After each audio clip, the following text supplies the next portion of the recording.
Chicken సెంటర్లో ప్రమాదవశాత్తు gas cylinder పేలింది. ఈ ప్రమాద ఘటనలో ఇరువురికి తీవ్ర గాయాలు పాలు కావడంతో నిజామాబాద్ ప్రభుత్వ ఆసుపత్రికి తరలించి చికిత్స అందిస్తున్నారు. పూర్తి సంఘటన వివరాలు ఈ విధంగా ఉన్నాయి. నిజామాబాద్ జిల్లా ఆర్మూర్ పట్టణంలోని కాశీ హనుమాన్ గల్లీలోని ఓ చికెన్ షాప్లో ప్రమాదవశాత్తు గ్యాస్ సిలిండర్ పేలడంతో మంటలు చెలరేగాయి. మంటలు మరింత ఎక్కువై వ్యాపించడంతో చికెన్ సెంటర్లోని ఇద్దరికీ తీవ్ర గాయాలయ్యాయి.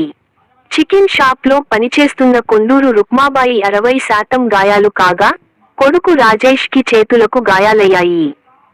సంఘటన స్థలానికి అగ్నిమాపక సిబ్బంది చేరుకొని మంటలు ఆర్పివేశారు. తీవ్రగాయాలైన బాధితులను అంబులెన్స్లో నిజామాబాద్ ప్రభుత్వ ఆసుపత్రి తరలించారు.